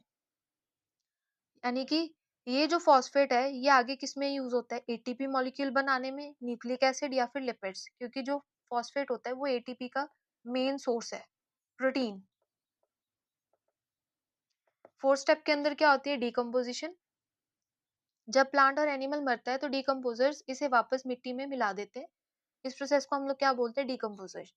यानी कि ऑर्गेनिक जो फॉस्फोरस है वो किसमें चेंज हो जाती है, इनऑर्गेनिक फॉस्फेट के अंदर। Run off leaching phosphate to the water bodies, वही फॉस्फेट किसके अंदर एब्जॉर्ब हो जाती है, किसके साथ मिल जाती है, वाटर बॉडी के साथ। और लास्ट स्टेप में क्या होती है, सेडिमेंटेशन। और ये कई टाइम तक जो फॉस्फेट है वो क्या हो जाती है, स्टोर। फॉस्फोरस क्या काम करती है, as a limiting nutrient, fresh water ecosystem, tropical soil, agriculture soil. Eutrophication often caused by the phosphorus run off. जैसे यूट्रोफिकेशन नाइट्रोजन के कारण भी होती है, कि अगर एक्सेस न्यूट्रिएंट हो जाए तो उससे क्या होते हैं, न्यूट्रिएंट, यूट्रोफिकेशन। तो यूट्रोफिकेशन फॉस्फोरस के कारण भी होती है। Which of the following cycle has no atmospheric component, that is phosphorus cycle. क्योंकि जो फॉस्फोरस है वो कभी भी गैशियस फॉर्म में नहीं मिलता। नेक्स्ट आता है हमारे पास sulphur cycle, that is the protein builder. ये क्या हमारे पास सेडिमेंट्री भी है, लेकिन ये कुछ फॉर्म गैशियस की फॉर्म में भी मिलता है, यानी कि सल्फर डाइऑक्साइड। अब ये सल्फर डाइऑक्साइड कहाँ से मिलता है, वोल्केनोस से भी मिल सकता है। अब जो इसके मेन की प्रोसेस है वो क्या आता है, सबसे पहले वेदरिंग, रॉक्स। रॉक्स क्या करते हैं, जो जिप्सम की फॉर्म में प्रेजेंट है वो इसे क्या करते हैं, इनमें से सल्फेट को निकालते हैं। और सेकंड स्टेप में इनकी क्या होती है, एसिमिलेशन। प्लांट इसी को क्या कर लेते हैं, एब्जॉर्ब। एब्जॉर्ब करने के बाद ये इसी जो हमारे पास सल्फेट है वो इसे किस में कन्वर्ट कर देता है, amino acid. Weathering, atmospheric sulphur dioxide इसे किस में चेंज करता है, सल्फेट। इस सल्फेट को कौन एब्जॉर्ब करता है, प्लांट। फिर प्लांट की क्या होती है, डिकम्पोजिशन। डिकम्पोजिशन के बाद बैक्टीरियल रिडक्शन, और दोबारा ही जो सल्फेट है वो किसके साथ मिल जाता है, सॉइल के साथ। और किस फॉर्म में बदल जाता है, सेडिमेंटेशन। एसिड रेन, जैसे कि नाइट्रोजन डाइऑक्साइड था, अगर वो वाटर के साथ मिलता है तो वो क्या बनाता है, नाइट्रेट, नाइट्रिक एसिड। इसे हम लोग क्या बोलते हैं, एसिड रेन। वैसे जो सल्फर डाइऑक्साइड है, अगर वो ऑक्सीजन के साथ मिल जाए, क्योंकि हमारे एटमॉस्फेयर में क्या प्रेजेंट है, ऑक्सीजन प्रेजेंट है, तो वो पहले उसे किस में चेंज करता है, सल्फर ट्राइऑक्साइड। और फिर ये दोबारा किसके साथ मिल जाता है, वाटर के साथ, और क्या बना देता है, सल्फ्यूरिक एसिड। इसके कारण जो पीएच वैल्यू है वो क्या होती है, गिरनी शुरू हो जाती है। फॉस्फोरस साइकिल, फॉस्फोरस साइकिल कौन सा साइकिल है, सेडिमेंट्री साइकिल। यहाँ पे कोई भी इसका गैशियस फॉर्म नहीं मिलता। फॉस्फेट सॉल्युबलाइजेशन, यानी कि फॉस्फेट को जो डिसॉल्व करता है सॉइल के अंदर वो किसके हेल्प से किया जाता है, फंगाई और कुछ बैक्टीरिया, ये इसे क्या करते हैं, इनसॉल्युबल फॉस्फेट के अंदर इसे कन्वर्ट करते हैं। Red field ratio, marine phytoplankton में जो कार्बन, नाइट्रोजन और फास्फोरस की रेशियो है वो कितनी हो चुकी है, 106 रेशियो 16 रेशियो 1। अगर फास्फोरस थोड़ा भी बढ़ा दे तो कार्बन अपटेक ह्यूज अमाउंट में भी क्या है, बढ़ जाएगी। Carbon nitrogen phosphorus ratio that is 106 ratio 16 ratio 1 in marine phytoplankton indicates the nutrient balance. Eutrophication trigger, अगर फास्फोरस की कंसंट्रेशन 0.03 मिलीग्राम पर लीटर से ज्यादा हुई तो एल्गल ब्लूम क्या बढ़ना शुरू हो जाता है। Phosphorus concentration if increases then the 0.02 milligram per liter causes the algal bloom। लेकिन जो सल्फर साइकिल है वो कौन सा साइकिल होता है, ये दोनों टाइप के हैं, यानी कि जो सल्फर है वो हमें गैशियस फॉर्म में भी मिलता है, सल्फर डाइऑक्साइड, और रॉक्स में सल्फेट की फॉर्म में भी मिलता है। सल्फर की जो ऑक्सीडेशन स्टेट है वो क्या होती है, -2 से +6। बैक्टीरियल ट्रांसफॉर्मेशन, डी सल्फो बिरियो ये क्या करता है, रिडक्शन। और थायोबैक्यूलस ये क्या करता है, ऑक्सीडेशन। एसिड रेन की क्या होती है यहाँ पे, फॉर्मेशन, क्योंकि जो सल्फर डाइऑक्साइड है जब ये वाटर के साथ मिलता है तो क्या बना देता है, सल्फ्यूरिक एसिड, जिसके कारण जो पीएच है वो क्या हो जाती है, drop. Dimethyl sulphide, oceanic phytoplankton emission, cloud condensation nuclei and the climate regulation. Rock phosphate reserve कहाँ कहाँ पे प्रेजेंट है, राजस्थान और मध्य प्रदेश। फॉस्फेरस फॉस्फोरस की क्या की जा रही है, रिकवरी। एसिड रेन इम्पैक्ट की फॉस्फोरस मेन जो सल्फर है या फिर नाइट्रोजन डाइऑक्साइड है ये क्या क्रिएट करते हैं, एसिड रेन। और इसका जो इम्पैक्ट है वो किसके ऊपर ज्यादा बढ़ता है, बड़े बड़े बिल्डिंग्स के ऊपर, like Taj Mahal. Sulphur deficiency, Indian soils 41% deficient affect the oil seeds. Case study, Yamuna river, phosphorus loading 0.5 to 2.0 milligram per litre. अब यहाँ पे क्या देखा गया है कि जो यमुना रिवर है उसके अंदर फॉस्फोरस की प्रेजेंस ज्यादा देखी गई है, जिसके कारण क्या एल्गल ब्लूम ज्यादा प्रेजेंट हो गया, और ये क्या क्रिएट करके यूट्रोफिकेशन क्रिएट कर रहे हैं। Next is oxygen and water cycle. अब मेन जो ऑक्सीजन साइकिल है ये भी क्या है, गैशियस फॉर्म में, क्योंकि ऑक्सीजन हमें कहाँ से मिलती है, इन्वायरमेंट से मिलती है। Required by almost all organism, क्योंकि जो ऑक्सीजन है वो हर ऑर्गेनिज्म को चाहिए। एरोबिक रेस्पिरेशन, एरोबिक रेस्पिरेशन वो रेस्पिरेशन है जो किसकी प्रेजेंस में की जाती है, ऑक्सीजन की प्रेजेंस में। ये क्या है, प्रोडक्ट ऑफ फोटोसिंथेसिस, क्योंकि फोटोसिंथेसिस में क्या होता है कि कार्बन डाइऑक्साइड और वाटर मिलके क्या बनाते हैं, ग्लूकोज, और ये साथ में क्या रिलीज करते हैं, oxygen. Allows the energy extraction from the glucose. Main इसका जो प्रोसेस है वो कौन कौन से, ये कहाँ कहाँ से मिलते हैं, फोटोसिंथेसिस। फोटोसिंथेसिस के दौरान ऑक्सीजन क्या इन्वायरमेंट में मिलती है, प्राइमरी सोर्स है ये ऑक्सीजन का। रेस्पिरेशन, रेस्पिरेशन के दौरान हम क्या करते हैं, ऑक्सीजन को कंज्यूम करते हैं। फोटोसिंथेसिस के दौरान प्लांट क्या करते हैं, ऑक्सीजन को रिलीज। और रेस्पिरेशन के दौरान हम ऑक्सीजन को क्या करते हैं, consume. Combustion, burning organic matter increasing 10% of photosynthetic production। Dissolution, oxygen dissolves in the water, कि वाटर के अंदर भी क्या ऑक्सीजन हमें डिसॉल्व फॉर्म में मिलती है। Production and consumption balanced. Atmospheric oxygen stabilized at 21% for the last 300 million years.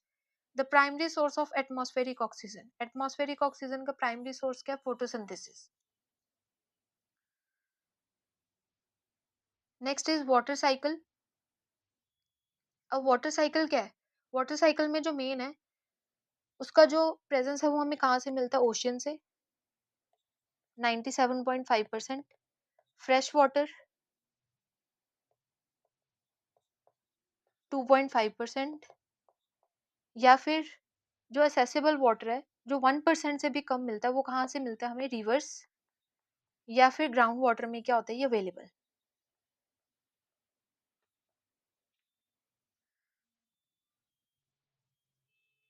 Next step आता है हमारे पास इवेपोट्रांसपिरेशन। अब इवेपोट्रांसपिरेशन में क्या होता है? सबसे पहले जैसे इवेपोरेशन है, इवेपोरेशन में क्या होता है? मिट्टी और नदी से पानी क्या उड़ना शुरू हो जाता है। फिर आता है ट्रांसपिरेशन। ट्रांसपिरेशन के दौरान भी क्या होता है? जो वाटर है वो क्या होता है? इवेपोरेट। कि जितना ज्यादा वाटर क्या होगा? इवेपोरेट, वो कंडेंस होके क्या बनाते हैं? क्लाउड्स। और दोबारा उनकी क्या होनी शुरू हो जाती है? वो दोबारा रेनफॉल के अंदर क्या है? बदलना शुरू हो जाते हैं। ये प्रोसेस चलता रहता है, इसीलिए हम इसे क्या बोलते हैं? Hydrological cycle.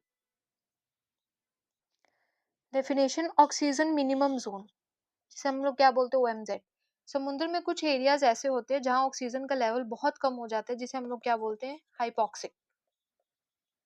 For example Arabian सी में दुनिया का सबसे थिकेस्ट ओएमजेड प्रेजेंट है, क्योंकि वहां सीवेज डिस्चार्ज और एल्गल ब्लूम ज्यादा होते हैं जो डिकम्पोज होते वक्त सारी ऑक्सीजन को क्या एब्जॉर्ब कर लेते हैं। Ocean layers 200 to 1000 metre depth with less than 0.5 millilitre oxygen. Arabian Sea has the world's thickest OMZ. Next is the Great Oxygenation Event. 2.4 billion साल पहले अर्थ पर ऑक्सीजन नहीं थी, और तब वहां पे ऑक्सीजन कैसे प्रोड्यूस की गई थी? With the help of cyanobacteria, जिसे हम लोग क्या बोलते हैं? Blue green algae. ने पहली बार फोटोसिंथेसिस शुरू किया और एटमॉस्फेयर को ऑक्सीजन से भर दिया था, क्योंकि वहां पे तब क्या थी? ऑक्सीजन प्रेजेंट नहीं थी अर्थ के ऊपर। तो इसका जो मेन प्रोडक्शन कर रहा था वो कौन कर रहा था? Cyanobacteria. Great oxygenation event 2.4 billion years ago, cyanobacteria transform the atmosphere. Photosynthetic oxygen evolution, water अपने आप को क्या करता है? ब्रेक करता है ऑक्सीजन और हाइड्रोजन मॉलिक्यूल के अंदर, और साथ में क्या रिलीज करता है? Electron. Dissolved oxygen critical for the aquatic life. अगर dissolved oxygen 5 milligram per litre से ज्यादा है तो यानी कि वो हेल्दी है, लेकिन अगर 2 मिलीग्राम पर लीटर से कम है यानी कि वो हाइपोक्सिक है, और 0.5 मिलीग्राम पर लीटर से भी कम है दैट इज एनॉक्सिक, बहुत ही ज्यादा डेंजरस है। वाटर साइकिल, इसे हम लोग क्या बोलते हैं? Hydrological cycle. अब इसका जो ग्लोबल वाटर बजट है वो कैसे है? ओशियन के अंदर कितना प्रेजेंट है? 97.5%, फ्रेश वाटर के अंदर 2.5%, ग्लेशियर के अंदर 68.7%, ग्राउंड वाटर 30.1% और सरफेस के ऊपर 1.2%। इवेपो ट्रांसपिरेशन, यानी कि ये कॉम्बिनेशन है किसका? इवेपोरेशन का भी और ट्रांसपिरेशन का भी। इवेपोरेशन में क्या होता है कि जो वाटर है वो लिक्विड को किस में चेंज कर देता है? गैस फॉर्म के अंदर। और ट्रांसपिरेशन कहाँ पे दिखाई देती है? प्लांट्स के अंदर। जब प्लांट अपना एक्सेस वाटर लीव्स के थ्रू यानी कि स्टोमेटा के थ्रू बाहर रिलीज करते हैं तो उसे हम लोग क्या बोलते हैं? ट्रांसपिरेशन। तो जो इवेपो ट्रांसपिरेशन है वो किसका कॉम्बिनेशन है? इवेपोरेशन का भी प्लस ट्रांसपिरेशन का भी। रेजिडेंस टाइम, एटमॉस्फेयर 9 डेज के लिए, river 16 days, soil moisture 1 to 2 month, ground water 1400 years और ocean 3200 years. Clausius Clapeyron relation, 7% increase in the atmospheric moisture per 1 degree Celsius warming, कि अगर टेम्परेचर 1 डिग्री सेल्सियस बढ़ता है तो उससे क्या होगा? एटमॉस्फेरिक मॉइस्चर इंक्रीज होगा कितने percent? 7%। Hydrological connectivity, surface to ground water interaction, जो किसके लिए इंपॉर्टेंट है? इकोसिस्टम सर्विसेज के लिए। Monsoon dependency, 70 to 80% annual rainfall in 4 month, June to September. Ground water depletion, world largest ground water user, 230 kilometre per cube per year extraction. Oxygen depletion, यानी कि oxygen क्या हो रही है? काफी ज्यादा डिप्लीट। और यहाँ पे जो डिजॉल्व्ड ऑक्सीजन है यमुना रिवर के ऊपर तो वो कितनी प्रेजेंट है? 1 मिलीग्राम पर लीटर से कम। गंगा के ऊपर, गंगा के अंदर 4 to 6 मिलीग्राम पर लीटर।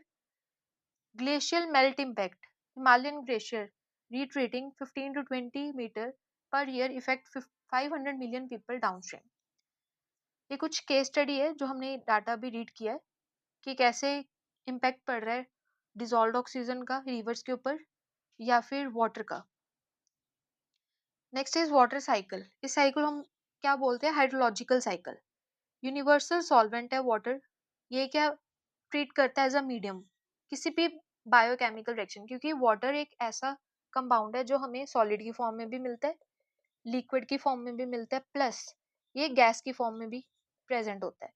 ये क्या रेगुलेट करता है टेम्परेचर, न्यूट्रिएंट को ट्रांसपोर्ट करने में हेल्प करता है और interconnect all biomes. Only cycle driven by the physical process. Solar condensation, यानी कि जब वाटर क्या होता है इवेपोरेट, तो वो क्या कर देते हैं, लिक्विड जो है वो कंडेंस होके किस में बदल जाता है, क्लाउड्स में। क्लाउड से दोबारा क्या होती है, प्रेसिपिटेशन, और दोबारा क्या है, वाटर बन जाता है। तो ये क्या है, साइकिल, वाटर साइकिल। इसका जो मेन प्रोसेस है वो कौन कौन सा है, इवेपोरेशन, लिक्विड को किस में चेंज करना, वेपर के अंदर, ट्रांसपिरेशन, यानी कि जो प्लांट्स है वो अपनी बॉडी से क्या करते हैं, वाटर वेपर को लूज करते हैं। कंडेंसेशन, वाटर वेपर का दोबारा किस में चेंज होना, लिक्विड के अंदर, क्लाउड्स में। प्रेसिपिटेशन, रेन की फॉर्म में, स्नो की फॉर्म में। Run off, surface flow to the stream. And infiltration, कि जो वाटर है वो कहाँ पे एंटर कर रहा है, सॉइल के अंदर। Next is water balance equation. अब वाटर बैलेंस इक्वेशन क्या रिप्रेजेंट करती है, P is equal to E T plus R plus delta S. P क्या है यहाँ पे, प्रेसिपिटेशन, कि प्रेसिपिटेशन कितनी होगी वो किसके ऊपर डिपेंड करती है, पहले तो इवेपोट्रांसपिरेशन, क्योंकि जितना वाटर लॉस होगा अर्थ से तो उतनी क्या है यहाँ पे प्रेसिपिटेशन होगी। तो मेन ये किसके ऊपर डिपेंड कर रही है, इवेपोट्रांसपिरेशन। इवेपोट्रांसपिरेशन क्या होता था, evaporation plus transpiration. Second is run of, नदी में कितना बह रहा है पानी, और डेल्टा इसका मतलब स्टोरेज चेंज। इस इक्वेशन को हम लोग क्या बोलते हैं, water balance equation. That is the precipitation is equal to the evapotranspiration plus run off plus storage change. Hydrological partitioning, blue versus green versus grey water. Blue water वो पानी जो नदी और लेक्स में दिखता है उसे हम लोग क्या बोलते हैं, ब्लू वाटर। ग्रीन वाटर वो पानी जो मिट्टी में चिपकर होता है और प्लांट उसे क्या करते हैं, यूज करते हैं। ग्रे वाटर जो पानी पोल्यूशन वाला होता है उसे हम लोग क्या बोलते हैं, grey water. Blue water that is surface और ground water. Green water soil moisture for the plants. Grey water pollution assimilation. Atmospheric rivers, यानी कि आसमान में पानी की नदियां होती हैं जो नैरो कॉरिडोर्स ह्यूज अमाउंट में वाटर को क्या करती है, वाटर वेपर में ट्रांसपोर्ट करती है। इसी को हम लोग क्या बोलते हैं, atmospheric rivers. Narrow moisture corridors transporting 90% of the pole world water vapour. Orographic precipitation. Orographic precipitation में क्या होता है कि जहाँ पे जो वेस्टर्न घाट है वहाँ पे जो वाटर की अमाउंट है यानी रेनफॉल है वो ज्यादा है, और लीफर्ड साइड पे क्या होता है, रेनफॉल कम होती है, क्योंकि वाटर है वो क्या होता है, इवेपोरेशन, यानी कि वो पहले क्लाउड में बदल जाता है, और क्लाउड में बदलने के बाद वो इसे किस में चेंज कर देता है, वाटर के अंदर, जिसे हम लोग क्या बोलते हैं, precipitation. Next is hydrological intensification. Wet region wetter, dry region क्या होते हैं, ड्रायर, और एक्सट्रीम इवेंट्स क्या होने शुरू हो गए, increase. Cryosphere changes, Himalayan glacier lost 40% mass since 1970। Precipitation variability, Indian monsoon 10% inter annual variation, जिसके कारण क्या हो रही है, ड्रॉट्स और फ्लड की फ्रीक्वेंसी इंक्रीज होती जा रही है। Soil moisture feedback, reduce soil moisture, less evapotranspiration, less rainfall, क्योंकि अगर सॉइल के अंदर मॉइस्चर जितना कम प्रेजेंट होगा उसके कारण क्या होगा, प्लांट पानी उतना कम एब्जॉर्ब कर पाएगा, ट्रांसपिरेशन उतनी कम होगी, और जितनी ट्रांसपिरेशन कम होगी, इवेपोट्रांसपिरेशन कम होने के कारण प्रेसिपिटेशन भी क्या होगी, कम, less rainfall. Sea level rise, thermal expansion plus ice melt, कि ग्लोबल वार्मिंग की वजह से क्या हो रही है, आइस मेल्ट होती जा रही है, that is 3.3 mm per year, threaten the coastal aquifers. Indian water management and policy, कौन कौन सी पॉलिसी बनाई गई, river basin management, 20 major basin, Ganga Brahmaputra मेघना। Interlinking of rivers. Proposed the 30 links. Rainwater harvesting. Tamil Nadu mandatory since 2001. Chennai 50,000 plus structure groundwater recovery. Aquifer mapping. Virtual water trade. India exports 100 BCM per year, that is in the form of rice, cotton or sugar. Import 20 BCM per year. तो ये सभी क्या है, सभी data हमारे पास जो क्या represent कर रहा है इंडियन वाटर मैनेजमेंट को. Next is water cycle compartment. अब वाटर किस फॉर्म में मिलता है? सबसे पहले ओशियन में कितना परसेंट? 96.5%. आइस कैप्स और glacier 1.74%. Ground water 1.7%. Lake 0.013%. Atmosphere 0.01% और रिवर्स के अंदर 0.002%. Water in atmosphere has very short residence time. इनकी क्या हो जाती है जल्दी से जल्दी cycling. 80% annual rainfall in 4 months, June to September. High seasonal variation. South west monsoon क्या करता है यहाँ पे डोमिनेट, जिसके कारण बारिश बहुत ज्यादा होती है और यहाँ पे जो मेन थ्रेट है वो क्या आता है? फ्लड का. इवेपोरेशन ज्यादा होने के कारण प्रेसिपिटेशन भी क्या होती है? ज्यादा. Highest precipitation in Meghalaya that is 11,873 mm per year. और सबसे कम कहाँ पे होती है? Leh Ladakh 100 mm per year. The highest rainfall reason in India is, कौन सा रीजन है? Meghalaya, that is 11,873 mm per year. अब हमने क्या मेन रीड किया? सबसे पहले फ्लो की एनर्जी का जो फ्लो है वो किस टाइप का होता है? Unidirectional. Law, second thermodynamics law.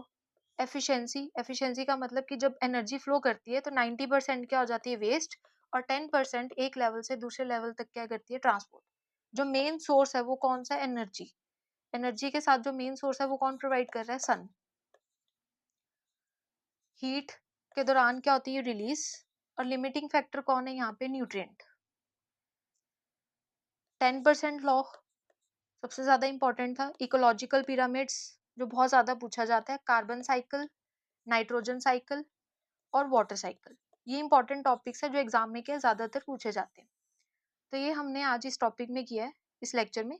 Thank you for watching.